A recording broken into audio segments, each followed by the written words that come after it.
Have you ever wanted to be the CEO of your own manufacturing company? Well, this board game allows you to do just that. I had the designer on today. Can't wait for you to meet Joe. That interview starts now. Hey, Joe, how are you? Hey, doing great, Mike. How are you doing? Very good. Thanks for coming on. So why don't you tell me more about Widgets and Digits? Widgets N Digits is a engine building game about starting your own business. So this all comes back to when I created my first idea. I've always had two parts of myself. I've always loved board games, played them forever, right? I'm sure a lot of us have. The other part of me is I've always wanted to start my own business, right? I'm actually an MBA guy, so I have kind of a business background. And when I came down to coming up with a game idea, I thought maybe I can combine these two things, right? I've always wanted to start my own business. What if I made a game out of starting your own business? I think some other people out there would find that fun and interesting. And if it's a great game, everybody's going to like it no matter what, right?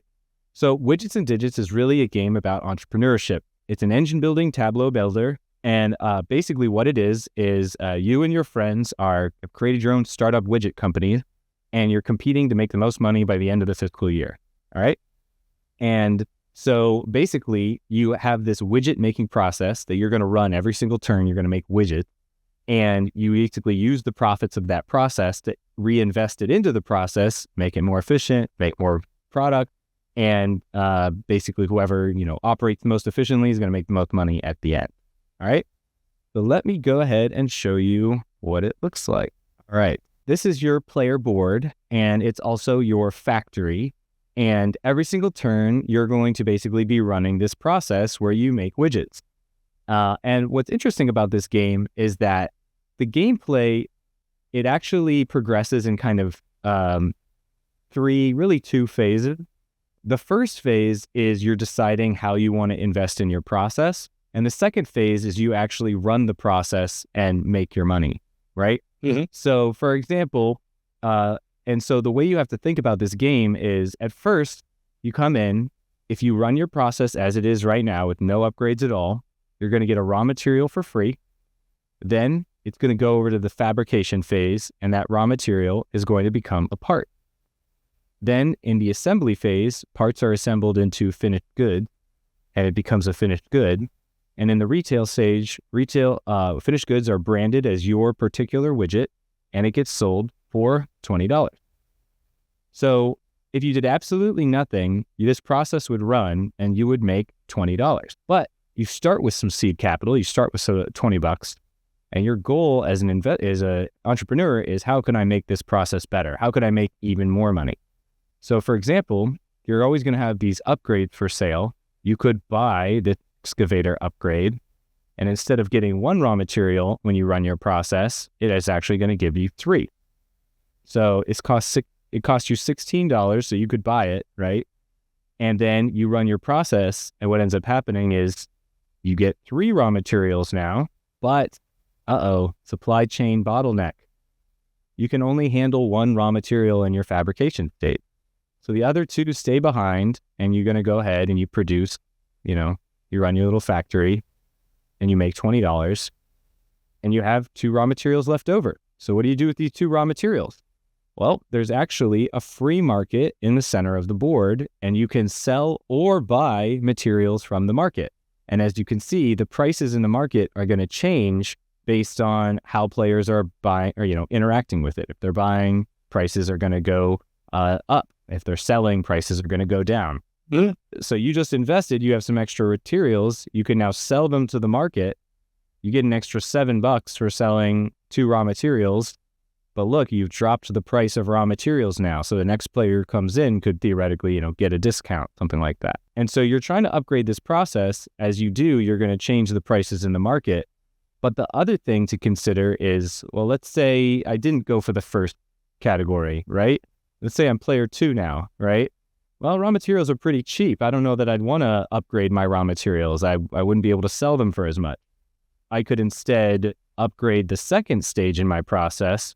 And instead of building my own raw materials, I could now buy them from the market, and I can upgrade them with my upgraded fabrication stage.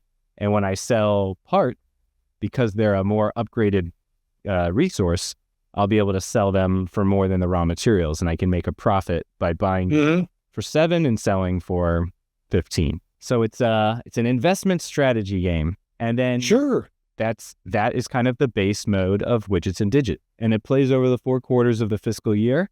And at the end of the fiscal year, who's ever made the most money is the winner. I love this idea because there is a game out there called Power Grid. Yes, I love to say this is Power Grid's younger brother. Because Or Funkeschlag, I think it is in German. Oh, yeah. So people who like Power Grid absolutely like this game. It plays a lot faster than Power Grid because it's kind of, I call it a race against the clock engine builder. You only have so much time to make as much money as possible, so it keeps games really quick. But it's definitely like that upgrading your generation ability, varying resource prices. It definitely, you kind of get those elements. And then it also has like a lot of like fun, silly elements as well, which make it like a little bit more like appealing to maybe not as intense audiences. Like all the cards have jokes when you start the game. Oh, the artwork is great. For the little bit that I saw, I loved it. Yeah, it's all like cartoony and silly. And like at the beginning of the game, you actually like create your own widget idea, and whoever has like the best widget idea or like the funniest idea gets to go first. So it's a lot of like, it's a great, like, if you love Power Grid and Power Grid's too intense for your friend, like, this is a great way to like get them into that kind of thing and get them liking these kind of business builders and all that stuff.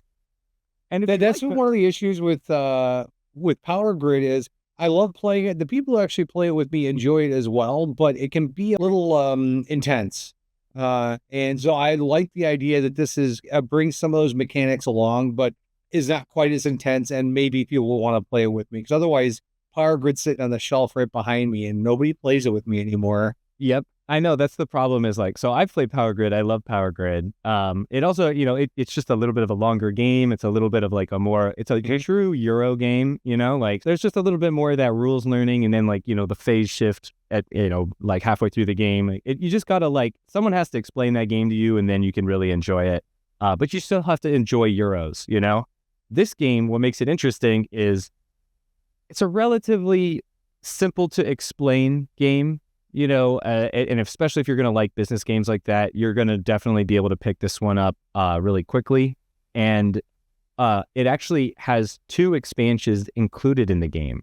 Mm-hmm. It's kind of the base mode where you're just worrying about this process and upgrading it and paying attention to resource prices. But then they're included in the game, so they're not like sold separately, but you can actually increase the complexity of the game. So if you're more of a Power Grid guy and you like that complexity, and then you can incorporate this second mechanic, which is called the labor market, and you have to start worrying about paying workers, and you actually have to bid against your competitors to get workers. So you add in like a new resource. And then there's another expansion, which is your cards not only increase the capacity of your stages, they also have unique abilities as well, like the ability to, rig the top 3 cards of the deck to be the cards you want. Like the ability to dig through the discard pile and buy discarded cards. So you can basically incorporate card abilities as well. So this game, it starts out in kind of a simple form that's a little more accessible for people. And then you can actually add in the customizations to increase the complexity so it plays at that same Euro level. So if that's the kind of game you like, you can bring it up to that way. And you can really kind of change how the game plays, which it makes it hard too. It's a crowded market, right? And, I think most people don't probably make any money in game design, right? Because of that, it's difficult to stand out. And even if you don't consider the games that are coming out every week, there's so many games that are already out, right? There's so many great games out there, which is why that is a challenge for self-publication. It's really only a small part about the quality of the game at the end of the day. And it's a big part about your ability to get everyone to know that your project's coming out, and also like execute on what you're promising people, right? Sure. And those 2 are both really big challenges, and in some part bigger challenges than game design itself. But that's why I do appreciate podcasts like this one. This is really helpful for small projects. Like, we don't get heard without stuff like this. So this is I really appreciate you doing this, Mike, and having me. Well, if anybody watching wants to find out how to get this game, I'll have links down below. I appreciate you coming on. And again, I'll have links down below to everything we've talked about. And I wish you the best. Thanks, Mike. Really appreciate it. Have a great rest of your day. You too.